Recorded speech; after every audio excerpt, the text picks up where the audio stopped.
Nous allons voir ici une équation particulière qui est z à la puissance n-1 égale 0, où n est un entier non nul, un entier naturel non nul. Ça va nous amener aux racines énièmes de l'unité. Alors, cette équation-là, z à la puissance n-1, on a vu dans le paragraphe précédent que c'est une équation polynomiale de degré n, et donc on sait qu'elle possède au plus n racines distinctes. Ça, c'est quelque chose que l'on sait d'après les théorèmes précédents. Ça, c'est la première remarque. La deuxième remarque, c'est que z à la puissance n-1 est égal à 0. Ça nous fait z à la puissance n égale 1.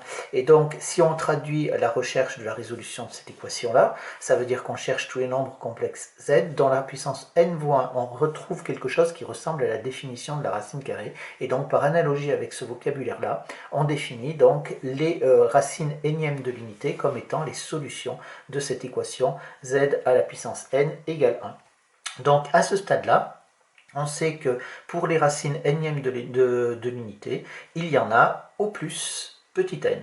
D'accord? Donc il y en a n ou moins. Alors, on va passer à la résolution de cette équation. La résolution de cette équation ici, on part donc, on va faire deux petites remarques au départ. Déjà, si je prends 0 à la puissance n, ça nous fait est égal à 0, et donc c'est différent de 1. Donc, je peux dire que 0 n'est pas solution. Ça, c'est déjà la solution de z à la puissance n égale 1. Donc ici, qu'est-ce qu'on va dire une solution, une racine de l'unité, une racine énième de l'unité, est donc non nulle. Ça, c'est la première chose. Donc on cherche quoi? On cherche un complexe z qui est non nul pour la solution de cette équation, ou les solutions de cette équation. Si je prends maintenant z à la puissance n égale 1, ça implique quoi? Ça implique que le module de zn est égal au module de 1, ce qui implique quoi? Que le module de z à la puissance n est égal au module de 1, c'est-à-dire est égal à 1. Donc, si z est une racine, alors ça veut dire que on a un nombre complexe qui est non nul ici, puisqu'on a vu que 0 n'était pas une solution, et en plus, il a pour module 1. Et donc, si on cherche ce nombre complexe non nul de module 1, déjà, on va pouvoir l'écrire sous la forme exponentielle. Z est égal à 1 exponentielle iθ, c'est-à-dire est égal à exponentielle iθ. Voilà, donc on sait que les solutions, s'il y en a, elles s'écrivent sous cette forme-là. Donc maintenant, qu'est-ce qu'on va faire? Eh bien, on va pouvoir passer à la résolution de cette équation. Donc, qu'est-ce qu'on fait? On part de z à la puissance n égale 1. Et là, ça veut dire quoi? Ça veut dire maintenant, on sait que les solutions, elles sont sous cette forme-là. Ça nous fait 1 exponentielle iθ à la puissance n qui va être égal à 1. Voilà ce que l'on veut résoudre. Donc, ça nous fait ici exponentielle, on utilise les propriétés de la forme exponentielle des nombres complexes. Ça nous fait exponentielle n iθ qui est égal à 1, ce qui est équivalent à dire, alors 1, on rappelle que c'est le nombre complexe de module 1 et d'argument 0, donc ça veut dire que nθ est égal à 0 plus k fois 2π, ce qui est équivalent à dire que nθ est égal à, à k fois 2π avec k qui appartient à z. Et ici, c'est équivalent à dire donc que θ va être égal à k fois 2π sur n, avec toujours k qui appartient à z. Donc ici, j'ai pu diviser par n parce que je sais que n est un entier non nul, donc ça ne pose pas de problème, et ça nous fait donc, est équivalent à dire donc que z est égal à exponentielle de i de kπ sur n avec k qui appartient à z. Voilà, j'ai donc résolu ici mon équation z à la puissance n égale 1 et j'obtiens donc les solutions qui s'écrivent sous cette forme-là. Alors, vous comprenez bien que ici, je suis avec un nombre complexe de module 1 et d'argument 2k pi sur n. Si c'est de module 1, ça veut dire que c'est sur le cercle de centre O et de rayon 1, on est donc sur le cercle trigonométrique. Et bien entendu, avec les k, là, ça va nous faire donc pas des tours entiers, puisque c'est des pi sur n, c'est des 2 pi sur n, donc ça va nous faire des morceaux de tours, mais arrivé à un certain moment, on va avoir fait le tour du cercle trigonométrique et on va recommencer, et on va retomber sur les mêmes points. Donc attention, un point, même s'il y a plusieurs arguments, ça ne correspond qu'à un seul nombre complexe, on l'a vu qu'un nombre complexe avait une infinité d'arguments, à 2 k pi près. Donc on va regarder ici quand est-ce que l'argument de ce nombre complexe là est compris dans un tour complet du cercle trigonométrique. Alors je vais prendre le tour complet entre 0 et 2 pi. Donc de plus ici je vais prendre donc l'argument, c'est-à-dire 2 pi sur n, alors c'est k fois 2 pi sur n est compris ici entre 0 et 2pi. Alors attention, je prends 0 et je ne prends pas 2pi pour faire un tour complet et pour ne pas prendre deux fois la même valeur. Ça, c'est équivalent, bien entendu, pour trouver k, il faut diviser par 2pi et multiplier par n de chaque côté. Donc ça va nous faire donc 0 qui est inférieur ou égal à k, qui est inférieur ou égal à n. Et inférieur strict à n, pardon, ce qui est équivalent maintenant, je veux que des inférieurs ou égaux, ça nous fait donc k qui est compris entre 0 et ici n-1. Donc voilà ici les valeurs que k peut prendre. Quand je dis k appartient à z, bien entendu, je peux prendre n'importe quelle valeur pour k.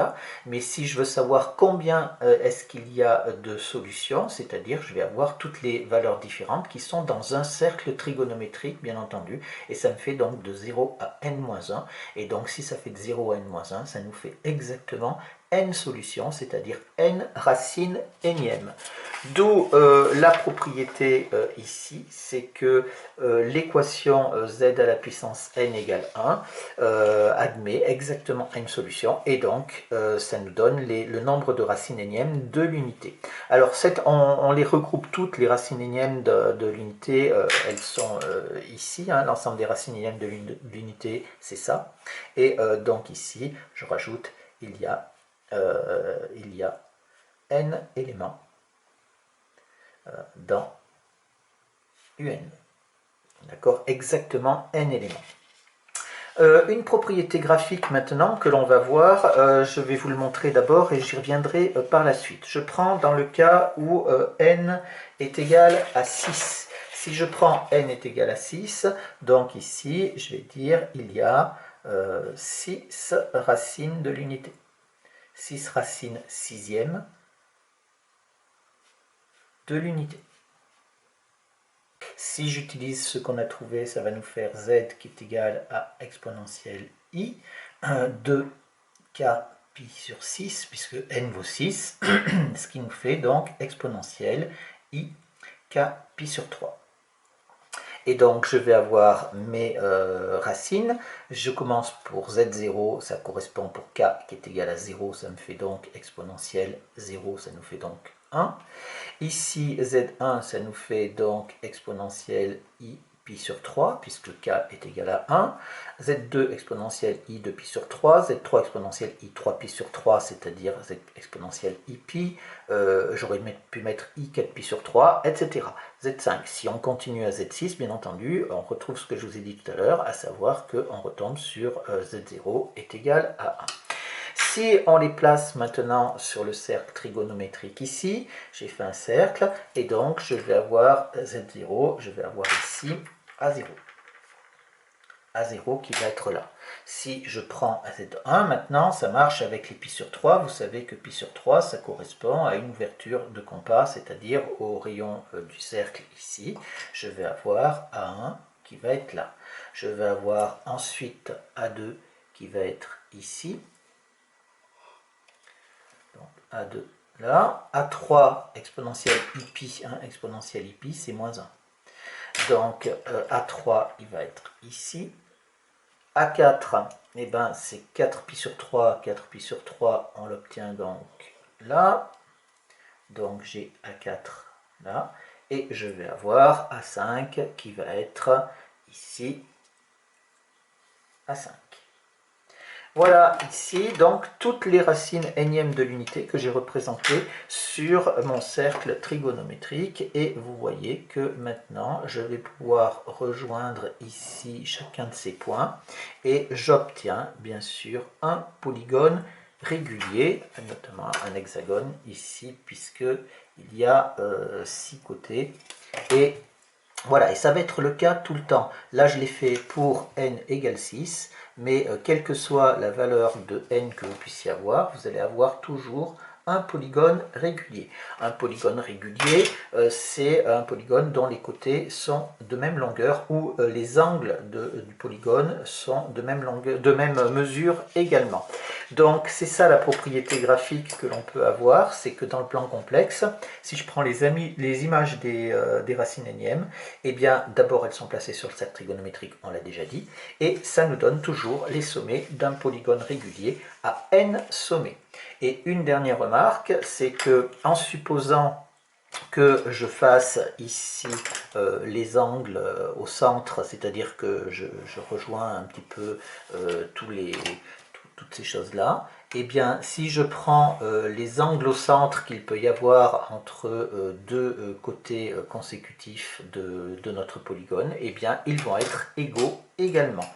Donc la remarque, c'est que tous les angles centres